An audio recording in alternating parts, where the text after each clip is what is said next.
Gavrilo Princip was a 19-year-old student who believed he was fighting for the freedom of his people.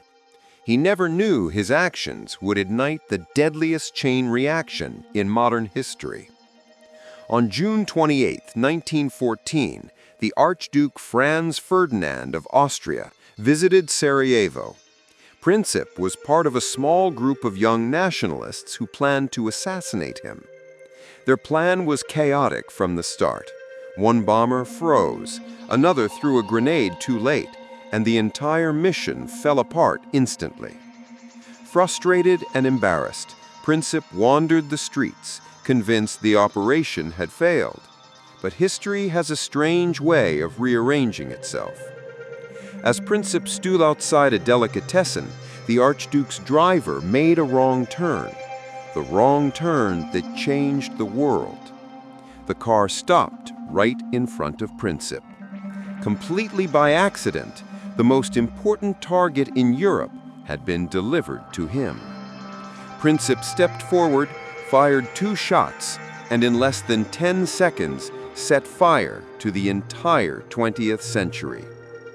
The assassination triggered alliances, mobilizations, declarations of war, and eventually the 4-year catastrophe we now call World War I. Over 16 million people died, empires collapsed, borders were redrawn, and the world was never the same again. All because a confused driver made a mistake, and a teenager with a pistol didn't hesitate. Gavrilo Princip never lived to see the full impact of what he had done. But his moment, brief and chaotic, became one of the most powerful accidents in human history. Alexander Fleming didn't set out to change the world. In fact, his greatest discovery began because he was a little messy in the lab. In 1928, Fleming returned from vacation to find a stack of petri dishes he had forgotten to clean. They were covered with bacteria, except one. On that dish, a strange blue-green mold had grown, and around the mold was a perfect circle where the bacteria had been completely destroyed. Most scientists would have thrown the dish away, but Fleming paused. Something about that clean halo fascinated him. He leaned in, studying the mold like a detective examining a crime scene. The mold was Penicillium notatum, and the clear zone around it was the first clue that this tiny organism produced a substance capable of killing bacteria without harming human cells. He didn't yet understand how monumental this was, but he knew it was important. Fleming scraped off the mold and began experimenting. What he found would become one of the most powerful medical breakthroughs in history: penicillin, the first true antibiotic. Before penicillin, even a simple cut, a scraped knee, or an infected tooth could be a death sentence. Soldiers died from minor wounds, mothers from childbirth infections, children from routine illnesses. Penicillin changed all of that. It launched the antibiotic era and saved hundreds of millions of lives.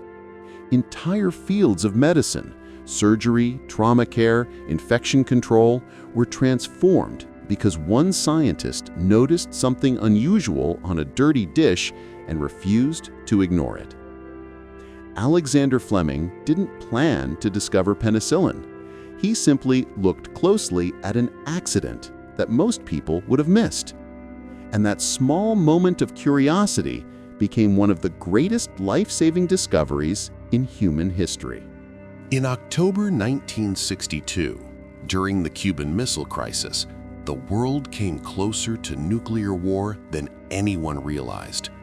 And the only reason it didn't happen was because of one man deep under the ocean, cut off from the world, sweating in the dark hull of a Soviet submarine: Vasili Arkhipov. At the height of the crisis, the Soviet submarine B-59 was trapped near Cuba. American destroyers surrounded it, dropping practice depth charges. warning shots meant to force the submarine to surface. But to the crew inside, isolated and unable to communicate with Moscow, the explosions felt like the beginning of World War III. Temperatures inside the submarine had climbed above 50 degrees Celsius. Oxygen was running out. Men were fainting. They believed the war might have already started.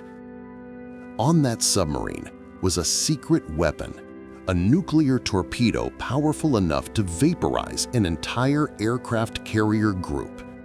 The captain, convinced they were under attack, wanted to launch it, but launching required unanimous approval from 3 senior officers. 2 agreed. Only 1 said no. Vasili Arkhipov. Arkhipov refused to authorize the launch. He argued, he pleaded, he stood his ground in the middle of chaos and pressure no human should ever face. He insisted they surface and wait for orders rather than fire a nuclear weapon blindly. If he had given in, if he had nodded his head once, the blast would have triggered immediate retaliation. The United States would have launched nuclear strikes on the Soviet Union. The USSR would strike back. Europe would burn. Tens of millions would die within hours. But Arkhipov held the line. The submarine surfaced. The crisis calmed, and the world never knew how close it came to ending. Years later, a U.S. historian said, "A man called Vasili Arkhipov saved the world." He didn't fire a weapon. He didn't charge into battle. He just said one word, "No," and changed the course of human history. On the night of September 26, 1983, one man sat alone in a Soviet command bunker, staring at a screen that could end the world. His name was Stanislav Petrov, a quiet lieutenant colonel with a calm voice and a reputation for thinking before reacting. Shortly after midnight, the alarms began. A piercing siren tore through the silence. The screen flashed a single word in red: launch. According to Soviet satellites, the United States had fired a nuclear missile toward the USSR, then another, and another. Within seconds, Petrov's screen showed 5 incoming nuclear warheads. Protocol was clear. He had to report the attack to the Soviet High Command. They would immediately launch a full nuclear retaliation. In minutes, millions would die. The world would collapse into fire.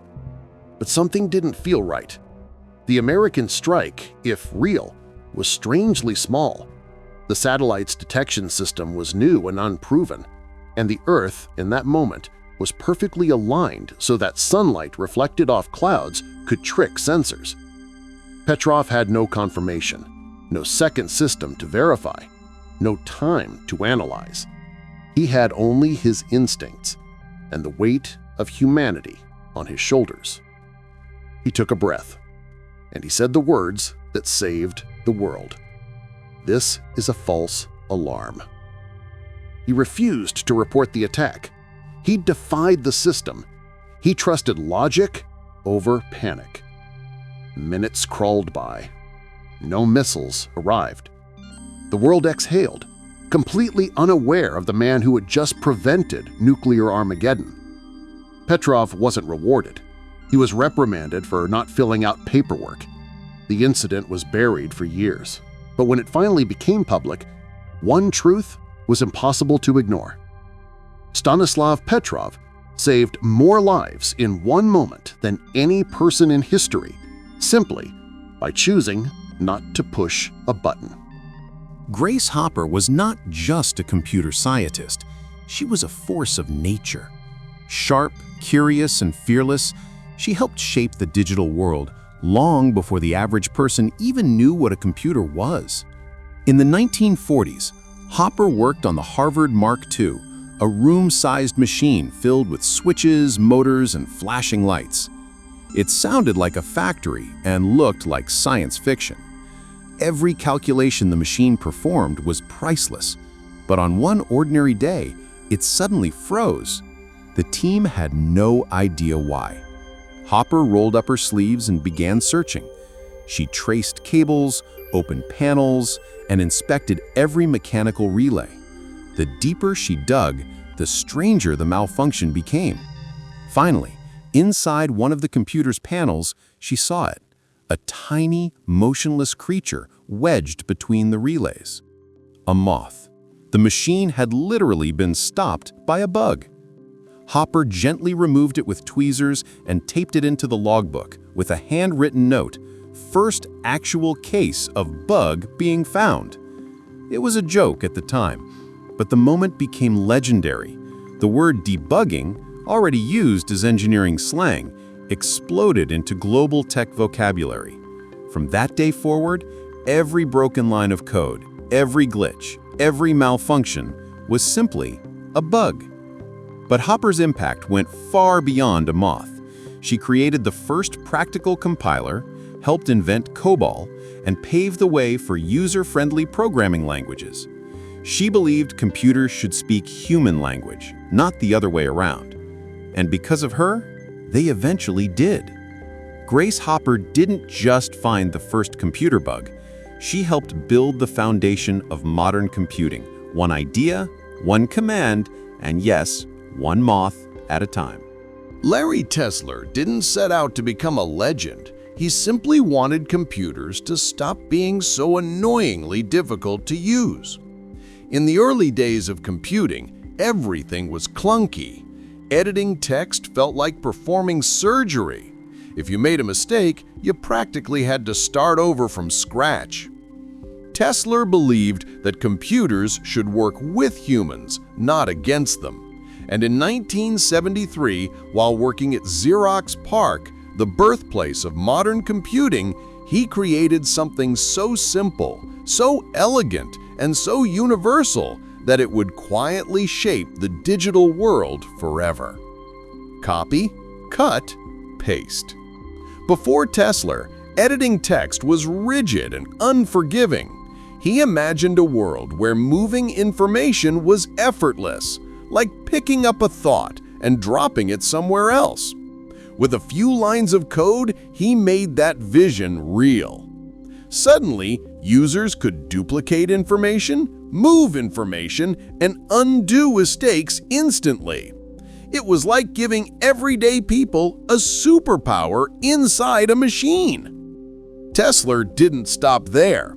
He fought passionately for one idea his entire life: no modes. His belief was simple. Computers should never trap people in confusing states. There should always be one clear way to interact, one clear action, no hidden tricks. His ideas inspired the interfaces used by Apple, Microsoft, and nearly every software platform in existence today. When he joined Apple in the 1980s, he worked alongside Steve Jobs to bring friendly, intuitive computing to the masses. His fingerprints are all over early Macintosh interfaces, the Lisa, and even the foundations of what would become modern graphical user experiences. Larry Tesler didn't build a spaceship or cure a disease. He gave the world something more quietly powerful: the ability to control information with simple human gestures. Every time someone writes an essay, codes an app, edits a video, fills out a form, or sends a message, they rely on Tesler's creation. Copy, cut, paste. A tiny trio of commands used billions of times a day, invented by one man who believed computers should be easy for everyone. Norman Borlaug never wanted fame. He wasn't a celebrity scientist, he wasn't a political leader, and he didn't stand on stages giving dramatic speeches. He simply wanted to stop people from starving. In the 1940s, the world was on the brink of a silent catastrophe. Population growth was skyrocketing. Food production was not. Countries like India, Pakistan, and Mexico were facing massive famine. experts predicted that hundreds of millions would die. Borlaug refused to accept that future. Working in the blazing fields of Mexico, he spent years breeding new strains of wheat, resistant to disease, tolerant to harsh climates, and capable of producing far more grain than anything the world had ever seen. He slept in fields, traveled through war zones, and fought government resistance, all for one goal: create crops that could feed the world. The breakthrough finally came. High-yield, disease-resistant wheat, a scientific miracle hidden inside a handful of seeds. When these new crops were introduced around the world, something unbelievable happened. Harvests doubled, then tripled. Entire nations that had been predicted to collapse from starvation suddenly had more food than ever before. The world called it the Green Revolution. India went from famine to exporting grain. Pakistan's wheat production skyrocketed almost overnight. Countries once on the edge of disaster were suddenly feeding millions. Experts estimate that Norman Borlaug's work saved over 1 billion lives. One person, one idea, one revolution in agriculture. Despite this, Borlaug never acted like a hero. He kept working in the fields into his 80s, teaching farmers, improving crops, and warning world leaders that hunger was still humanity's greatest enemy. Norman Borlaug didn't change history by accident. He changed it by refusing to accept that starvation was normal. But the impact of his discovery, the scale, the speed, and the sheer number of lives saved was something even he never fully expected. He became known as the man who saved 1 billion lives, and he earned every word of it. Hedy Lamarr was known as the most beautiful woman in Hollywood. But behind the glamorous posters, behind the sparkling gowns and perfect camera angles, she hid a mind sharper than any diamond she ever wore. While the world saw her as a movie star, she went home at night to a workbench covered in wires, tools, and blueprints. She thought about machines, not premieres. She took apart gadgets for fun. She solved problems nobody else noticed. Her mind never stopped. And then came World War II. The oceans were filled with German submarines, sinking ships faster than the Allies could replace them. The US military had torpedoes, but they were easy to jam. A single radio signal could throw them off course. Hedy looked at the problem the way only an inventor could. What if the torpedo's control frequency could jump unpredictably? What if it changed channels constantly, too fast for enemies to jam? She teamed up with composer George Antheil, a man who understood complex timing from musical instruments.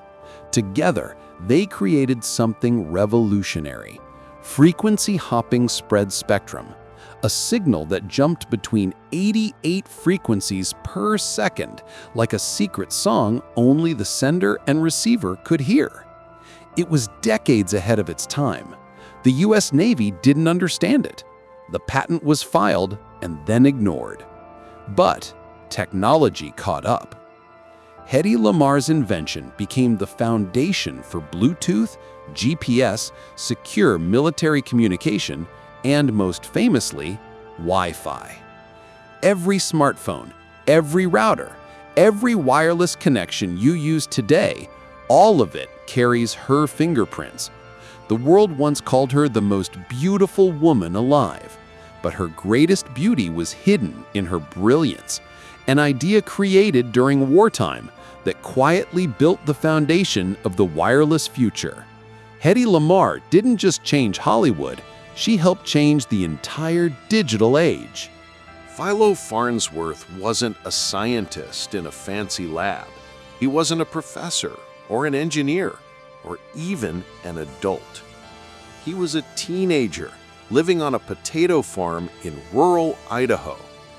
And yet, from the mind of this quiet farm boy came one of the most powerful inventions of the modern age: television.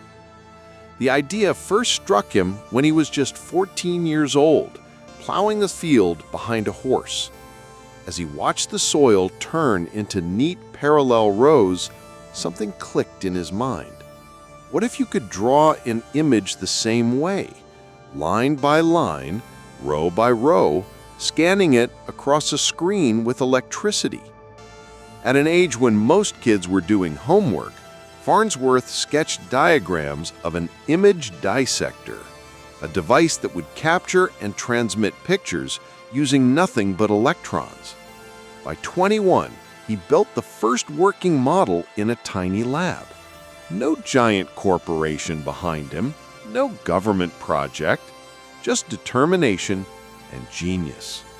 In 1927, the moment arrived. A small camera pointed at a simple glass slide. The device hummed to life. On a receiving screen in the next room, a glowing image appeared, a straight, white line. It wasn't much, but it was the first electronic television picture in history. Farnsworth had done it. A farm boy had beaten every major inventor and corporation in the race to create TV. But the world wasn't ready to give him credit. Powerful companies, especially RCA, tried to crush him. They launched endless lawsuits, claiming he couldn't possibly have invented television on his own. But when the court asked Farnsworth to explain his idea, he calmly drew the same diagram he'd created as a teenager plowing a field. The judge ruled in his favor. Television was his. By the time TV became a global phenomenon, Farnsworth's contribution was often buried under corporate names. But the truth is undeniable. Philo Farnsworth gave the world a new way to see itself. Every broadcast, every live event, every movie, show, and image ever transmitted into a living room, all of it traces back to a flash of inspiration in a young farmer's mind. Katalin Karikó wasn't famous. She didn't have a glamorous lab or millions of dollars in funding. She had a dream: to teach the body to heal itself using mRNA, messenger RNA, the tiny instruction cells use to make proteins. For decades, her ideas were dismissed. Funding agencies said it wouldn't work. Colleagues called it science fiction. She was told her research was too risky, too impractical, too impossible. But Karikó persisted. She discovered a way to deliver mRNA safely into human cells without triggering dangerous immune reactions. She showed that the body could read these instructions, make proteins, and mount an immune response without ever introducing a virus. It was a quiet breakthrough, almost invisible to the world. No headlines, no awards, just meticulous experiments in a small lab, day after day, year after year. Then 2020 arrived.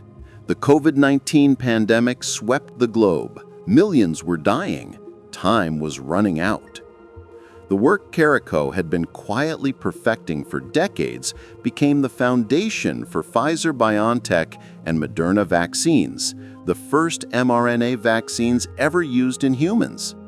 Her discoveries saved millions of lives in mere months. Her persistence turned what once seemed like a theoretical experiment into a global lifesaver. Katalin Karikó didn't just contribute to medicine, she transformed it.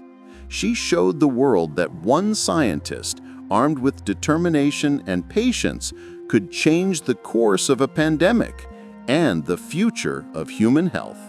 In 2009, a Swedish programmer named Markus Persson, known as Notch, did something that no one expected. He built a world out of digital blocks, all by himself. It wasn't a flashy game studio, a blockbuster budget, or a team of hundreds. Just a single man coding late into the night, fueled by coffee, curiosity, and a vision. He called it Minecraft. At first, it was simple, a sandbox game with primitive graphics, cubes for everything, and a world that players could build, destroy, and explore endlessly. But in its simplicity lay a hidden genius. Minecraft didn't tell you what to do. It didn't have strict goals. It handed you the tools and let your imagination run wild. Players built castles, cities, and entire functioning computers inside the game. Communities formed, friendships blossomed, and creativity exploded worldwide. The game grew quietly at first. Then it became a phenomenon, selling millions of copies and inspiring generations of gamers, educators, and digital creators. Schools used it to teach math, history, and programming. Architects modeled buildings in it. Engineers simulated cities in it. Notch didn't plan to change the world. He didn't know his game would redefine creativity in the digital age.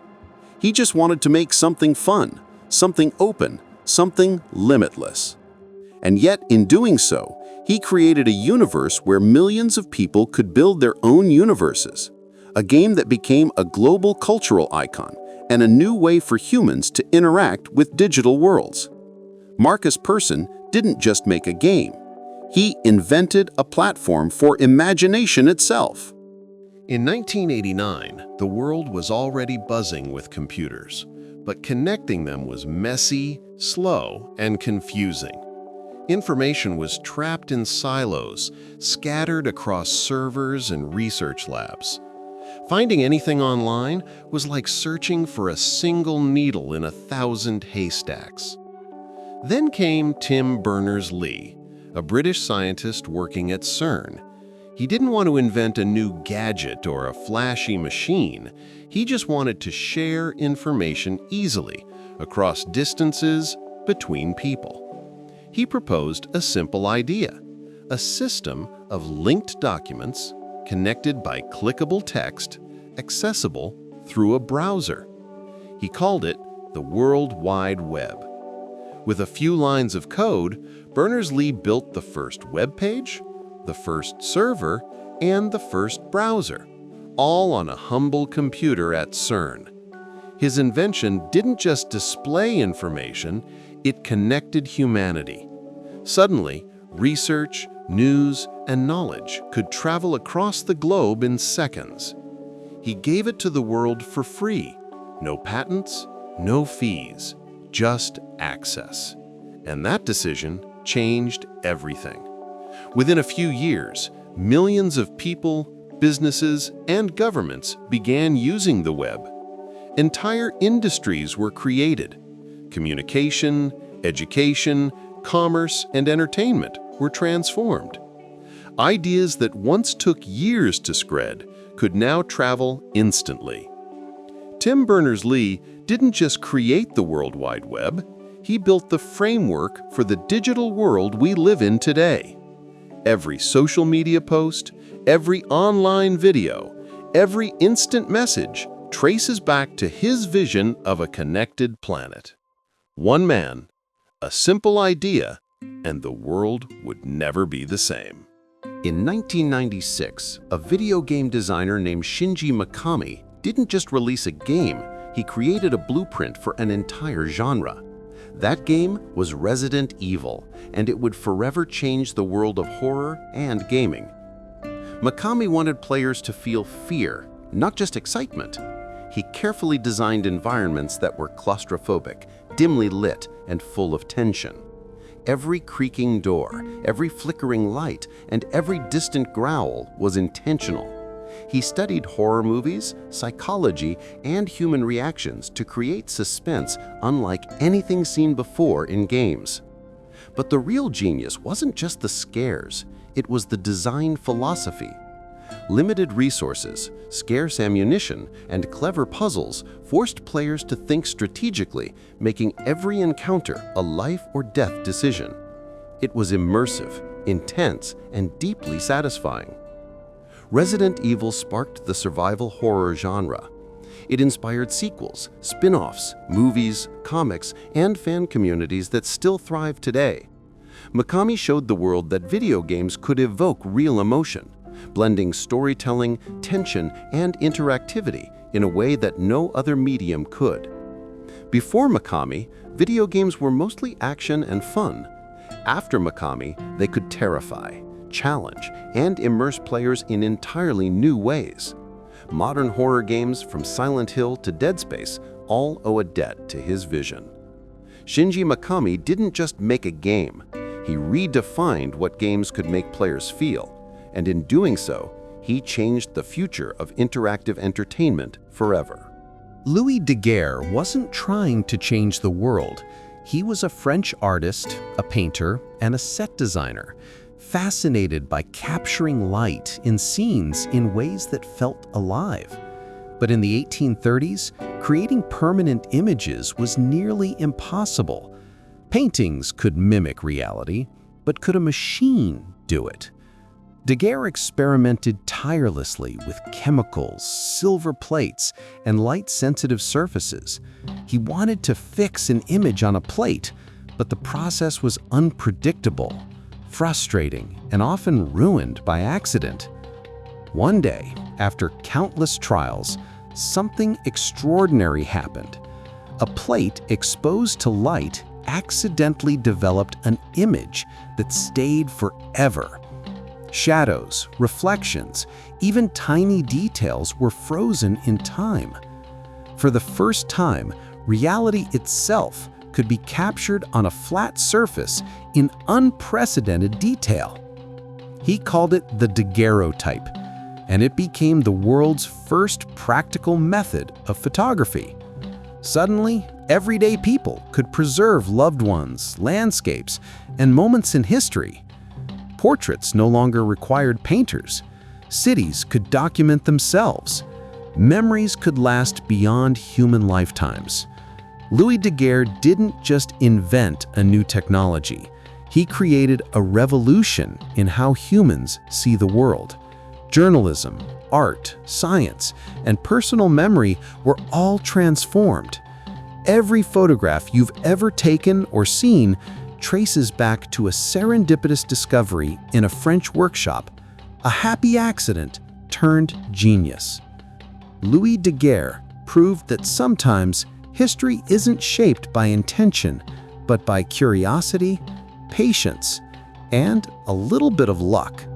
Harriet Tubman was born into slavery, a life of chains, labor, and endless oppression. But she refused to accept it. She dreamed of freedom, not just for herself, but for everyone who was enslaved around her.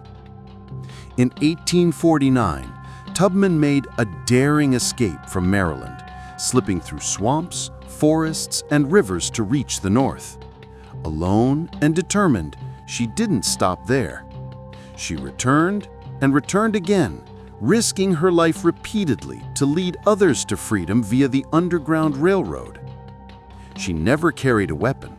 She carried courage, knowledge of the land, and an unshakable faith. Over 13 years, she helped hundreds of enslaved people escape, often guiding them through night, fog, and danger, with bounty hunters and slave catchers on their trail. Harriet Tubman became known as Moses, a symbol of hope in the darkest times. During the Civil War, she served as a scout, spy, and nurse for the Union Army, becoming the first woman to lead an armed raid that freed more than 700 enslaved people in one night. Her actions weren't just heroic, they changed history. Each life she saved was a blow to slavery. Each successful escape inspired others to resist. Her courage reshaped the fight for freedom and became a lasting symbol of resistance and justice. Harriet Tubman didn't just guide people to freedom. She carved a path for human dignity and courage, showing the world that one determined person could defy impossible odds and inspire generations to come. Malala Yousafzai was just a girl in the Swat Valley of Pakistan, where the simple act of going to school had become an act of rebellion. The Taliban had banned education for girls, and fear hung in the air like a shadow. But Malala refused to be silent. She blogged, spoke out, and demanded the right to learn, a bold act that made her a target. On October 9, 2012, she was shot in the head by a Taliban gunman while riding a bus home from school. The world held its breath. Miraculously, she survived. But Malala didn't stop. She refused to be cowed, refusing to live in fear or silence. Her recovery became a symbol of resilience and courage. She turned pain into purpose, traveling the world to advocate for education, equality, and human rights. At just 17, she became the youngest Nobel Peace Prize laureate in history. Malala's voice sparked a global movement. Millions of children, especially girls, gained access to education they were once denied. Governments listened, policies changed, awareness spread. One girl, shot for daring to learn, had changed the conversation for the entire world. Malala Yousafzai showed that courage knows no age, and that even in the face of violence and oppression, a single determined voice can inspire millions, reshape societies, and leave an indelible mark on history. On December 1, 1955, in Montgomery, Alabama, Rosa Parks did something that seemed small, but would ignite a revolution. She was tired after a long day of work, and when asked to give up her bus seat to a white passenger, she refused. She didn't shout, she didn't fight, she simply sat. Her quiet act of defiance led to her arrest, but it also sparked the Montgomery bus boycott, a 381-day protest that challenged segregation and inequality. The boycott crippled the city's bus system and united communities in a common fight for justice. Rosa Parks became a symbol not because she sought fame, but because she represented courage, dignity, and resistance. Her simple act inspired others, including a young preacher named Martin Luther King Jr., to rise as leaders in the civil rights movement. Her refusal to move a single seat had ripple effects that touched every corner of American society. Laws were challenged, public opinion shifted. The struggle for racial equality gained momentum that would eventually reshape the nation. Rosa Parks didn't just sit down, she stood up for justice, equality, and human dignity, proving that even a single, calm act of courage can ignite a movement that changes history forever. Mikhail Gorbachev came to power in 1985 with a mission: to reform the Soviet Union, not destroy it. The country was stagnating, economies were failing, and people were losing faith. He introduced glasnost, openness, and perestroika, restructuring, to breathe life back into the Soviet system. He wanted transparency, free discussion, and economic reforms, believing that controlled change would save the Union. But history has a way of taking the best intentions and turning them into something far larger. As censorship loosened, people demanded more than reforms. Nationalist movements surged. Satellite states broke free. Citizens embraced democracy and capitalism. Gorbachev's policies unintentionally unleashed forces he could not control. By 1991, the Soviet Union dissolved. 15 independent nations emerged where one empire had ruled. The Cold War ended almost overnight. Global power dynamics shifted, economies were transformed, and the world entered a new era faster than anyone predicted. Gorbachev had aimed to save the Soviet Union. Instead, his vision, courage, and willingness to let people speak freely accelerated its collapse. He didn't intend to end an empire, But in doing so, Mikhail Gorbachev reshaped the entire world, proving that sometimes the most profound historical changes come from actions taken with the best intentions and a bit of unintended consequence. William Shakespeare wasn't just a playwright, he was a linguistic magician, a storyteller whose words would echo for centuries. Born in 1564 in Stratford-upon-Avon, he grew up in a world without television, radio, or film. Yet his stories could make audiences laugh, weep, and tremble, as if they were living the events themselves. Shakespeare had a gift. He could capture the human soul in language. He invented words and phrases that are still used today. Break the ice, wild goose chase, all that glitters is not gold. Entire expressions, idioms, and turns of speech that feel ordinary now were once completely new, conjured from his imagination. His plays, Hamlet, Macbeth, Romeo and Juliet, Othello, explored ambition, love, jealousy, and revenge with a depth and complexity never seen before. He didn't just tell stories, he dissected the human mind and heart, revealing universal truths that resonate even today. Shakespeare's impact is so profound that he effectively shaped the English language itself, influencing writers, poets, and ordinary speakers for generations. His words appear in speeches, novels, films, and songs around the world. He didn't intend to become immortal, and yet through words alone, he changed how humanity communicates, imagines, and expresses itself. William Shakespeare didn't just write plays, he crafted the very vocabulary of modern thought.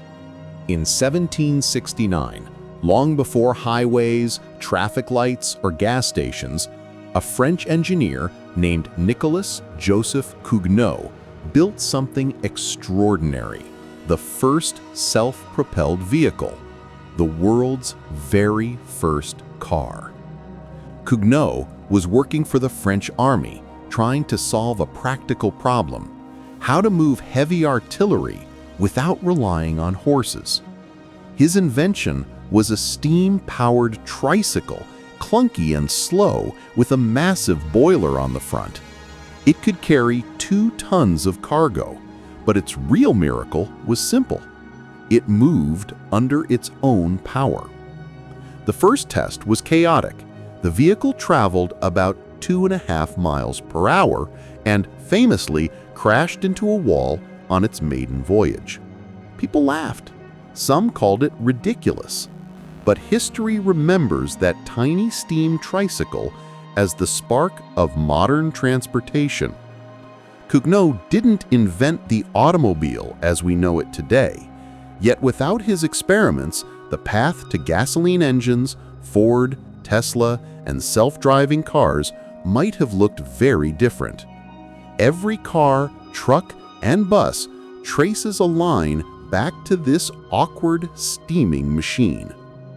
He didn't foresee traffic jams or road trips or the environmental debates of the future. He just solved a problem, and in doing so, accidentally paved the way for a revolution in human mobility. Nicolas-Joseph Cugnot proved that sometimes the first step, however slow or messy, can change the world forever. Kurt Gödel wasn't just a mathematician. He was a man who tore apart the foundations of mathematics with ideas so strange, powerful, and unsettling that they changed how we understand logic, truth, and even reality itself. In the 1930s, mathematicians believed every mathematical question had an answer. Every truth could, in theory, be proven. Gödel shattered that belief with his incompleteness theorems. He showed that in any sufficiently complex system, there are true statements that cannot be proven within the system itself. Imagine a perfectly logical universe where some truths are forever unreachable, a code that can never be cracked, a puzzle with no solution. Gödel proved that mathematics, the language of certainty, had its limits. His discovery didn't just rattle mathematicians, it shook philosophy, computer science, and even physics. It raised questions about what humans can know, what machines can calculate, and whether reality itself can ever be fully understood. Gödel worked quietly, often in isolation, obsessively examining logic and numbers. His brilliance was paired with fragility, but his ideas echo across decades, influencing Alan Turing, modern computing, and our understanding of artificial intelligence. Kurt Gödel didn't just solve problems, he revealed the boundaries of knowledge itself, showing that even the most logical system has mysteries beyond reach. He didn't break mathematics in anger, he broke it by discovering its hidden, breathtaking secrets. Ada Lovelace wasn't just a mathematician. She was a visionary who saw the soul of computers long before anyone else. In the 1840s, Charles Babbage built the analytical engine, a machine designed to perform calculations automatically. But to most, it was just an interesting mechanical toy. Ada looked at it differently. She realized that the engine could do more than math. It could process symbols, create music, and even generate art if properly instructed. She wrote what is now considered the first computer program, a set of instructions for the machine to calculate Bernoulli numbers. Her notes weren't just technical, they were poetic, philosophical, and revolutionary. She imagined a future where machines could extend the power of human thought, foreshadowing modern computing, software, and even artificial intelligence. At a time when women were rarely allowed in science, Ada Lovelace broke barriers simply by thinking beyond the mechanical. She saw the potential of machines not just to calculate, but to transform society. Today, every line of code, every algorithm, every program we run traces its roots to Ada's vision. She didn't just write instructions, she programmed the future. Ada Lovelace proved that genius isn't just about invention, it's about seeing what others cannot and daring to imagine a world that doesn't yet exist. Nikola Tesla was not just an inventor, he was a visionary whose ideas lit up the modern world. Born in 1856 in what is now Croatia, Tesla had a mind that worked faster than anyone around him, imagining machines and systems in vivid detail before ever touching a tool. Tesla's greatest contribution was alternating current, AC, a method of transmitting electricity over long distances safely and efficiently. At the time, direct current, DC, was the standard, championed by Thomas Edison, but it couldn't power entire cities. Tesla's AC system won the war of currents, and today it powers nearly every home, streetlight, and device on Earth. But Tesla didn't stop there. He experimented with wireless energy, dreamed of free electricity for all, and envisioned communication devices decades before the telephone and radio became common. Some of his inventions seemed almost magical: resonant coils, remote-controlled boats, and early X-ray experiments. Tesla worked tirelessly, often sacrificing comfort, wealth, and recognition. Many of his ideas were stolen or forgotten in his lifetime, but the impact is undeniable. Modern power grids, radios, robotics, and wireless technology all owe him a debt. Nikola Tesla didn't just invent, he imagined the future of energy and technology. He saw possibilities others couldn't even dream of, and in doing so, he electrified the world, quite literally, for generations to come. Gregor Mendel wasn't a famous scientist in his own time. He was a quiet monk tending gardens in a monastery in mid-19th century Austria, surrounded by peas and flowers. But in those gardens, he sowed seeds that would rewrite the understanding of life itself. Mendel experimented with pea plants, carefully tracking traits like color, shape, and height over generations. He noticed patterns, Some traits disappeared in one generation only to return in the next. Through meticulous observation, he formulated the laws of inheritance, dominant and recessive traits, predictable patterns, and the fundamental rules that govern how traits pass from parents to offspring. At the time, his work was ignored. Scientists dismissed it as trivial. But decades later, when biology caught up, Mendel's notes became the foundation of genetics. Every discovery in DNA, heredity, genetic engineering, and medicine traces back to the humble monk and his peas. Mendel didn't aim to revolutionize science. He was driven by curiosity, patience, and a love of observation. And yet, his accidental brilliance laid the groundwork for understanding how life itself is coded. Gregor Mendel proved that the secrets of the natural world could be uncovered quietly, methodically, and without fanfare. One monk, one garden, and one question: how do traits pass on? That question changed everything. Rosalind Franklin was a brilliant scientist whose work unlocked the secret of life itself, the structure of DNA. In the early 1950s, she worked tirelessly in a lab at King's College London, using X-ray crystallography to photograph the arrangement of molecules in DNA. Her images, particularly the famous Photo 51, revealed the iconic double helix. Every twist and turn of the DNA ladder was captured with precision, giving the first real clue to how genetic information is stored and replicated. But Franklin's contribution was largely ignored during her lifetime. James Watson and Francis Crick used her data with little acknowledgement to build their model of DNA and win the Nobel Prize. Yet without Franklin's meticulous experiments, the structure of DNA might have remained a mystery for years. Her work laid the foundation for modern genetics, biotechnology, and medicine. From gene editing to understanding inherited diseases, nearly everything in genetic science today traces back to her relentless dedication and precision.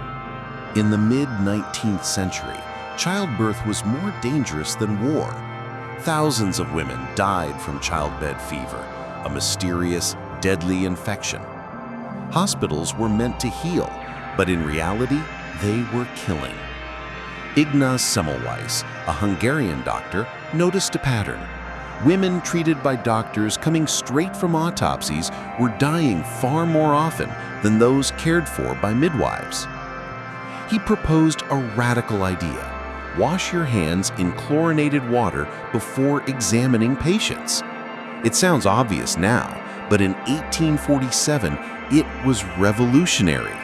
Most doctors laughed. They refused to believe such a simple action could save lives. But Semmelweis persisted, insisting on strict hygiene in the maternity ward. The results were staggering.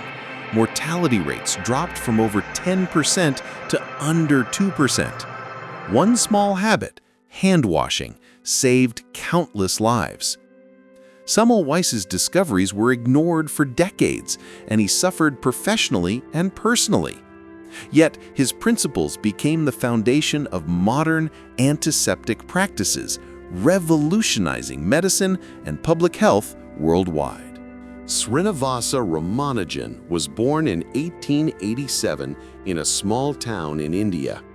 He had no formal training in higher mathematics, yet his mind worked in ways that seemed almost supernatural.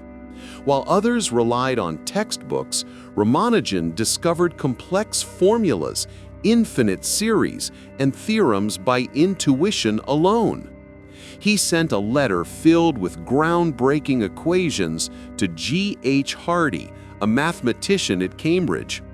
Hardy initially thought the work was a joke, until he realized he was holding the discoveries of a genius unlike any the world had seen. Ramanujan's contributions spanned number theory, continued fractions, and modular forms.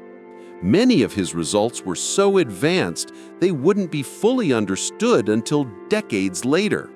He seemed to see patterns and truths that defied conventional logic, blending creativity and rigor in a way few mathematicians ever have. Despite struggling with poverty, illness, and cultural isolation, Ramanujan's brilliance could not be contained. His work reshaped mathematics, inspiring future generations and contributing to fields as diverse as physics, cryptography, and computer science. Srinivasa Ramanujan didn't just solve problems. He revealed that the human mind can touch the infinite, and sometimes genius appears in the most unexpected forms, untaught, untrained, and unstoppable. During World War II, the Allies faced an enemy that seemed unbeatable, the German Enigma machine, which encrypted messages in ways that changed daily. Millions of lives hung on the ability to read those messages before attacks could strike. Enter Alan Turing, a British mathematician and logician with a mind built for puzzles. He didn't just try to guess the codes, he invented the machines and methods to systematically break them. The most famous of these was the Bombi, an early computer capable of deciphering Enigma messages at unprecedented speed. Turing's work was shrouded in secrecy, unknown to the public for decades, yet it shortened the war by years and saved millions of lives. Every victory in Europe traced back to the silent calculations of one man working in a cold, top-secret room.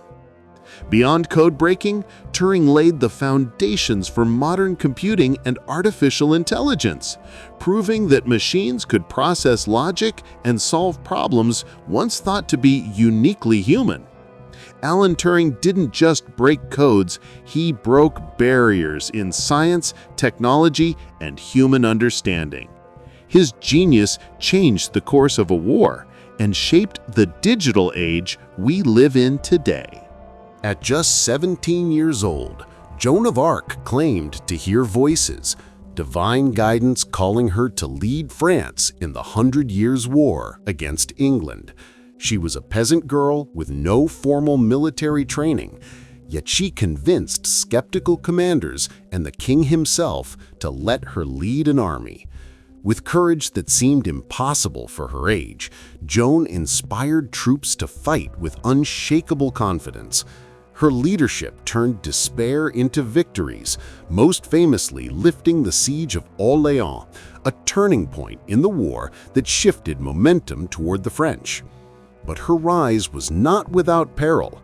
Captured by the enemy, tried for heresy, and condemned to death, Joan faced unimaginable adversity. At 19, she was burned at the stake, yet her legend only grew. Her bravery and faith became a symbol of national pride, courage, and resistance. Centuries later, Joan of Arc remains an icon of the power of belief and determination. A single teenage girl, with no weapons other than faith and charisma, changed the course of a nation and inspired generations. Joan of Arc didn't just fight battles, she carved her name into history, proving that even the youngest and seemingly weakest can alter the fate of a country. Julius Robert Oppenheimer was a brilliant physicist, a man whose intellect would shape the most terrifying weapon in human history. During World War II, he led the Manhattan Project, a top-secret mission to build the atomic bomb before Nazi Germany could. Oppenheimer oversaw a team of the world's greatest scientists, working in secret in New Mexico at Los Alamos. Under intense pressure, they raced to turn theory into reality, creating a bomb whose destructive power was unimaginable. On July 16, 1945, the first test succeeded, the Trinity test. The explosion lit up the desert with a brightness no human had ever seen. In that moment, Oppenheimer recalled a line from the Bhagavad Gita, "Now I am become death, the destroyer of worlds." The bombs dropped on Hiroshima and Nagasaki ended the war, but at a staggering human cost. Oppenheimer had unleashed a force that changed warfare, politics, and the moral fabric of humanity forever. He didn't intend to make history in the traditional sense. He intended to end a war. But in doing so, he ushered in the atomic age, a world where humanity would forever grapple with the power of its own intelligence. Julius Robert Oppenheimer didn't just build a bomb. He forced the world to confront the ultimate question: what do we do with the power to destroy ourselves? Sophia Scholl was just a university student in Munich, a young woman who could have lived a quiet life. But in 1942, she chose courage over comfort, joining the White Rose, a resistance group dedicated to exposing the horrors of Nazi Germany. With her brother Hans and fellow students, Sophia wrote and distributed leaflets calling for resistance, warning citizens about the atrocities and urging people to fight for justice and humanity. They risked everything: arrest, torture, and death for the belief that truth mattered more than safety. In February 1943, Sophia was caught distributing leaflets at her university. She faced the Gestapo with unflinching courage, refusing to betray her companions or renounce her convictions. At just 21 years old, she was executed by guillotine. Her words and actions live on, a symbol of moral courage, defiance, and integrity in the face of tyranny. Sophia Scholl showed that even a single young person can challenge oppression and inspire generations. She didn't survive to see the world she fought for, but her bravery echoed through history, proving that conscience and courage can stand against even the darkest regimes. Fritz Haber was a brilliant chemist, a man whose discoveries shaped both life and death. In the early 20th century, he developed a process to extract nitrogen from the air, creating synthetic fertilizer. This breakthrough made it possible to feed millions, preventing famines and revolutionizing agriculture worldwide. Yet Haber's genius also had a dark side. During World War I, he applied his chemical expertise to develop poison gases used in warfare, demonstrating how science could save lives and simultaneously take them away. Haber's work is a story of contradictions. He saved humanity from starvation while ushering in a new era of industrialized killing. He won the Nobel Prize in Chemistry in 1918, yet his legacy remains controversial, a reminder that scientific progress is never neutral. It carries both hope and peril. Through his discoveries, the modern world was reshaped. Crops flourished, populations grew, but the specter of chemical warfare also emerged. Fritz Haber altered history with chemistry, showing that the power to change the world is never without consequences. In the late 19th century, electricity was a dangerous and confusing new frontier. Thomas Edison promoted direct current, DC, which was limited in range and costly to use. Enter George Westinghouse, an engineer and entrepreneur with a bold vision: alternating current, AC. Westinghouse saw the potential of AC to transmit electricity over long distances efficiently and safely, lighting cities, powering factories, and changing everyday life. He purchased Nikola Tesla's patents and worked tirelessly to bring AC systems to the world. The war of currents was fierce. Edison publicly campaigned against AC, calling it dangerous, even electrocuting animals to prove his point. But Westinghouse persisted. His systems powered the world's Columbian Exposition in Chicago, demonstrating the incredible potential of AC electricity. Soon, Niagara Falls became a symbol of this revolution, generating power for thousands of homes. George Westinghouse didn't just sell electricity. He electrified the modern world, enabling industrial growth, innovation, and the comfort of countless households. His vision and determination transformed a dangerous experiment into the foundation of the electrical age.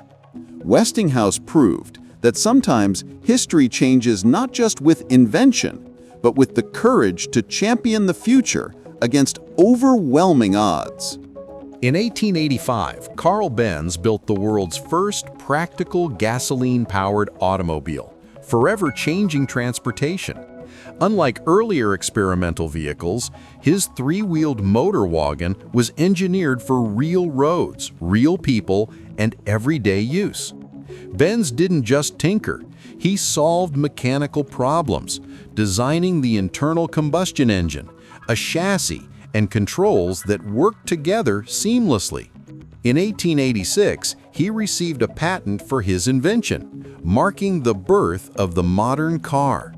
At first, people doubted him. Cars were noisy, expensive, and strange.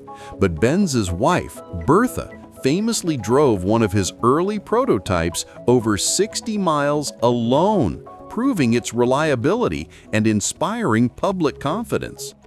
Carl Benz didn't just invent a machine, he started a revolution in mobility, creating the foundation for roads, cities, and industries that depend on automobiles. Every car, truck, and vehicle today traces its roots back to his motor wagon. He proved that innovation isn't just about invention, it's about turning imagination into something people can use, trust, and rely on. Carl Benz gave the world motion, freedom, and the spark that ignited the age of the automobile. In the mid-1970s, Steve Wozniak was a self-taught engineer tinkering in his garage, obsessed with electronics and solving problems. He didn't aim to start a revolution, he just loved creating. Wozniak designed the Apple I, a personal computer that was simple, powerful, and affordable. Unlike the massive, inaccessible computers of the time, his machine could fit on a desk and be used by anyone curious enough to try it. Partnering with Steve Jobs, Wozniak helped launch Apple Computers, bringing computing into homes and schools and sparking the personal computer revolution. His ingenuity made technology approachable, usable, and exciting. Every Mac, iPhone, and iPad owes a debt to his early designs. Steve Wozniak didn't just engineer circuits, he engineered accessibility, proving that computers weren't just for corporations or scientists, they were for everyone. Steve Wozniak showed that one person working in a garage with passion and imagination could change the course of technology and culture forever. In the early 1950s, polio was one of the most feared diseases in the world, leaving thousands paralyzed every year. Children were kept from school, swimming pools were closed, and entire communities lived in fear. Jonas Salk, a physician and researcher, dedicated his life to finding a vaccine that could end this terror. Working tirelessly in his lab, he developed a method to inactivate the polio virus, creating a vaccine that could safely train the body to fight the disease. In 1955, after massive clinical trials involving over 1 million children, the results were clear. The vaccine worked. Polio, once a scourge of entire generations, could now be prevented. Salk didn't patent the vaccine or profit from it. He famously said, "There is no patent. Could you patent the sun?" His invention was given freely to the world, saving millions of lives.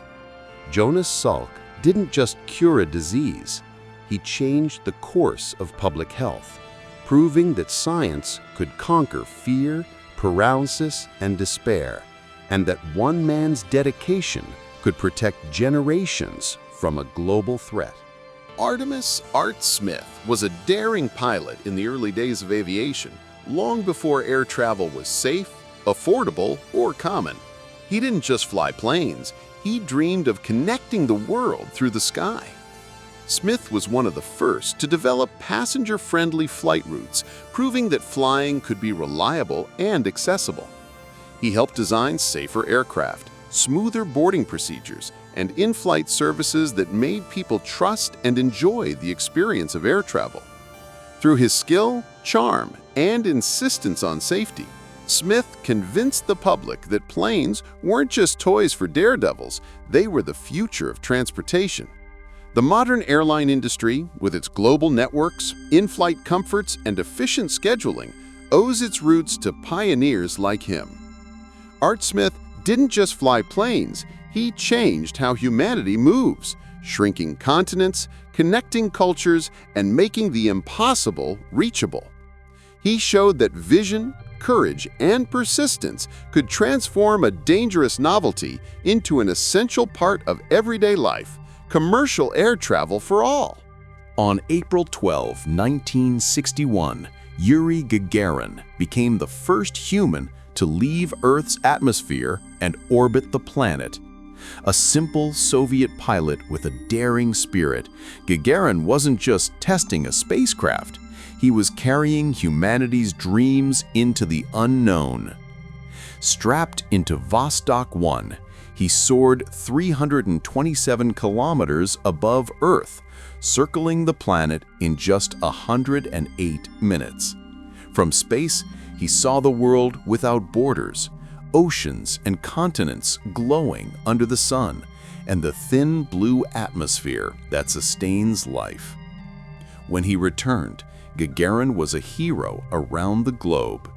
His flight proved that humans could survive and navigate space, igniting the space race and inspiring generations of scientists, engineers, and explorers. Gagarin didn't invent the rocket or the spacecraft, but he became the symbol of humanity's first step into the cosmos, a living testament to courage, curiosity, and the relentless desire to explore. On July 20, 1969, Neil Armstrong became the first human to set foot on the moon, taking a small step that echoed across the universe.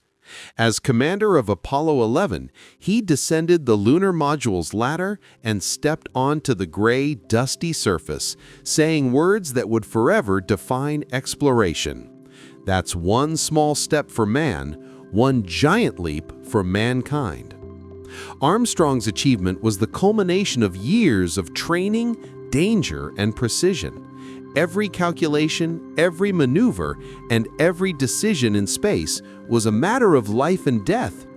Yet he remained calm, focused, and determined, embodying the courage of an entire generation of explorers.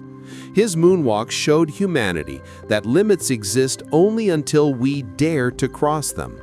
The footprint he left on the lunar surface became a symbol of human ingenuity, perseverance, and curiosity. Neil Armstrong didn't just land on the moon, he extended the reach of humanity, proving that we could leave our world behind and touch the cosmos. His legacy is a reminder that exploration begins with courage and that the universe is waiting for those brave enough to step forward. In 1967, Catherine Switzer did something that seemed impossible. She ran the Boston Marathon at a time when women were banned from competing. Wearing a race number, she blended into the crowd. But when officials realized a woman was running, they tried to force her off the course. Switzer didn't stop. With determination and the support of fellow runners, she finished the race, defying expectations and sparking outrage and inspiration around the world. Her courage showed that gender barriers in sports were arbitrary and unfair, and that women could compete just as fiercely and skillfully as men. Her run was more than a race. It was a statement, a turning point in sports history. Today, women from every corner of the globe run marathons, compete professionally, and break records, all because Switzer refused to accept limits imposed on her gender. Catherine Switzer didn't just run 26.2 miles, she ran into history, proving that determination, courage, and the will to challenge inequality can change the rules forever. King Tutankhamun, or King Tut, ascended the throne of Egypt around the age of 9, ruling a vast empire at a time when most children were still learning to walk. His reign was short, but the discovery of his nearly intact tomb in 1922 changed archaeology forever. British archaeologist Howard Carter unearthed Tut's tomb in the Valley of the Kings, revealing treasures beyond imagination: gold masks, chariots, jewelry, and everyday items meant to accompany the boy pharaoh into the afterlife. The find captivated the world and sparked a global fascination with ancient Egypt. Tut's tomb also revolutionized how archaeologists approached excavation. Careful cataloging, preservation, and detailed study became standard practice, ensuring that history was protected, not destroyed. Though King Tutankhamun himself ruled briefly, his legacy endures through the lens of discovery, inspiring generations to study the past and unlock the secrets of human civilization. King Tut didn't just lie in his tomb, he breathed life into history, showing the world that even the smallest rulers can leave the greatest impact. In 1960, a young English woman named Jane Goodall traveled to Gombe Stream National Park in Tanzania, determined to study chimpanzees in the wild. She arrived with no formal scientific training, just curiosity, patience, and a love for animals. Goodall observed behaviors that stunned the scientific community. She discovered that chimpanzees use tools, hunt cooperatively, and display complex social emotions, behaviors once thought uniquely human. Her meticulous notes and patient observation reshaped biology, anthropology, and our understanding of intelligence. Beyond discovery, Jane became a passionate advocate for conservation, showing the world that humans and animals are interconnected and that protecting habitats is crucial for survival. Her work inspired countless scientists, volunteers, and environmentalists. Jane Goodall didn't just study animals, she challenged humanity to see itself in other species, to recognize intelligence, empathy, and individuality beyond our own kind. Through her eyes, the wild became a classroom, and every chimpanzee a teacher, proving that curiosity, compassion, and persistence can change science and the world forever. In 1962, Rachel Carson published Silent Spring, a book that changed the way humanity sees the natural world. Through meticulous research and vivid storytelling, she revealed how pesticides like DDT were contaminating the environment, harming wildlife, and even threatening human health. Her warnings were controversial. Chemical companies attacked her credibility, and many dismissed her claims as alarmist. But Carson's clear, passionate voice resonated with millions, sparking public awareness and igniting debates on how humans interact with the planet. Silent Spring didn't just inform, it mobilized a movement. Laws were passed, regulations enforced, and environmental consciousness grew globally. Today, agencies like the EPA and countless conservation initiatives owe a debt to her courage and vision. Rachel Carson didn't just write a book. She awakened humanity to the consequences of its actions, showing that words can ignite change, protect ecosystems, and preserve life on Earth for future generations. In 1519, Ferdinand Magellan, a Portuguese explorer sailing for Spain, embarked on a voyage that would change the world forever. His goal was bold, to find a westward route to the Spice Islands and prove the Earth could be circumnavigated. Magellan faced storms, scurvy, starvation, and mutiny. His fleet sailed through unknown seas, including the treacherous passage at the southern tip of South America, now called the Strait of Magellan. Though Magellan himself died in the Philippines in 1521, his expedition pressed on. In 1522, one ship, the Victoria, returned to Spain, completing the first circumnavigation of the globe. The voyage proved that the Earth was round, that oceans were connected, and that global trade was possible. It transformed geography, commerce, and the way humans viewed the planet. Magellan didn't just explore, he expanded humanity's horizons, daring to venture where no one had before, and leaving a legacy of courage, vision, and discovery that still inspires explorers today. Around 1754 BCE, Hammurabi, the king of Babylon, took a bold step that would shape civilization. He created one of the first written law codes in history. Inscribed on a massive stone stele, the Code of Hammurabi contained 282 laws covering justice, commerce, family, and property. These laws were revolutionary because they were public and consistent. Before Hammurabi, justice was arbitrary, handed down by rulers without transparency. His code ensured that everyone, from farmers to nobles, knew the rules and the consequences of breaking them. The famous principle, an eye for an eye, a tooth for a tooth, captured the idea of proportional justice. Though harsh by modern standards, the code created order, stability, and accountability in a growing empire. Hammurabi didn't just rule, he codified civilization, laying the foundation for legal systems that would influence cultures for millennia.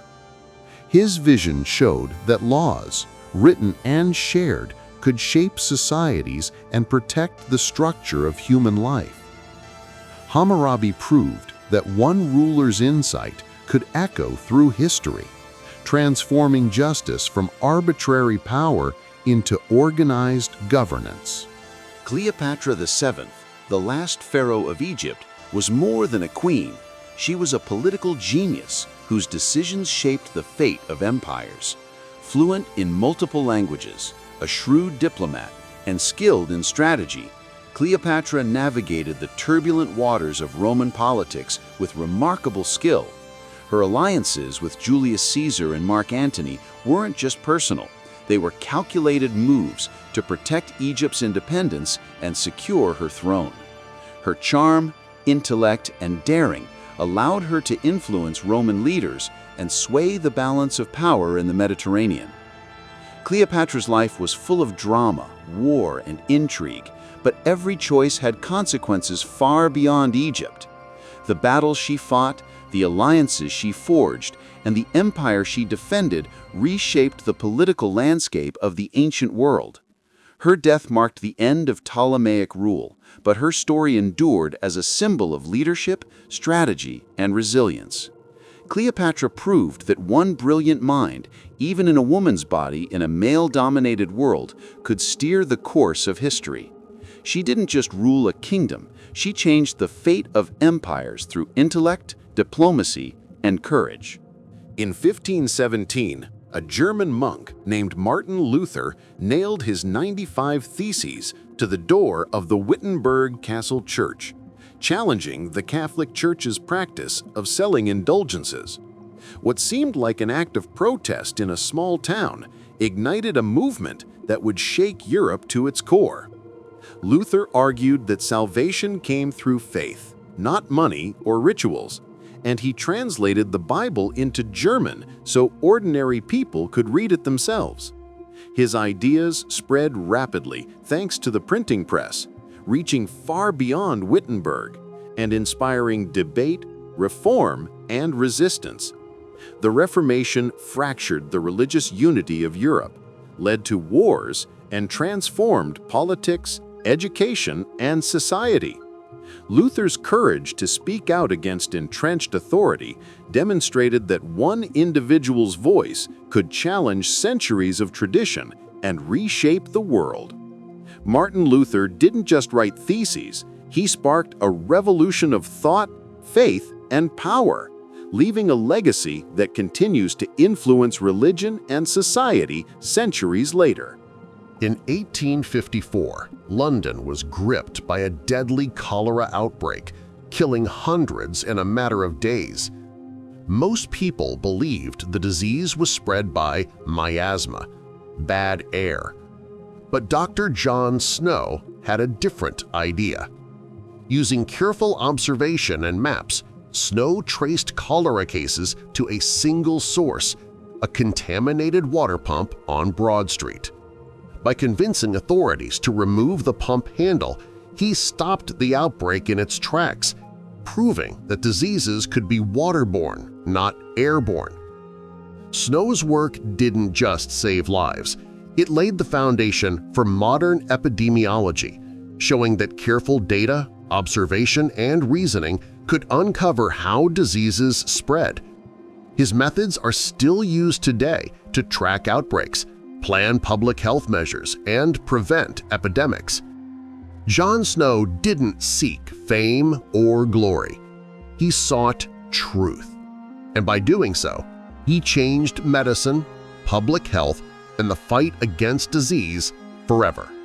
In the early 20th century, the atom was a mysterious concept, an invisible particle thought to be the building block of everything.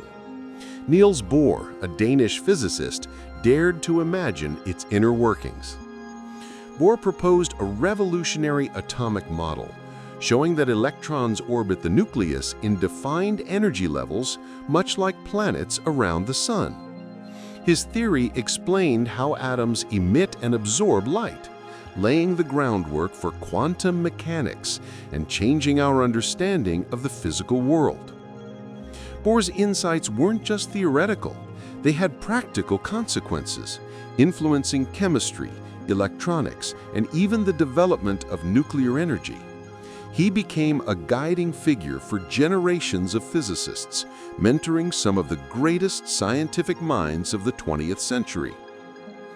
Niels Bohr didn't just study atoms, he opened a window into the unseen world, revealing the structure and behavior of matter at its most fundamental level. His work transformed science, shaping technology, medicine, and even our very understanding of the universe. In 1903, Orville and Wilbur Wright, two bicycle mechanics from Dayton, Ohio, achieved what many thought impossible. They built and flew the first powered, controlled airplane. Their success wasn't luck. It was the result of careful study, experimentation, and relentless determination.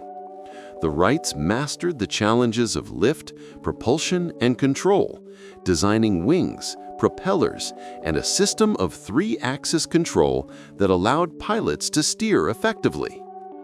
On December 17, 1903, at Kitty Hawk, North Carolina, their flyer lifted off the ground, soaring for 12 seconds and 120 feet, a brief flight that changed history forever. Their invention launched the age of aviation, shrinking continents, enabling global travel, and transforming warfare, commerce, and communication.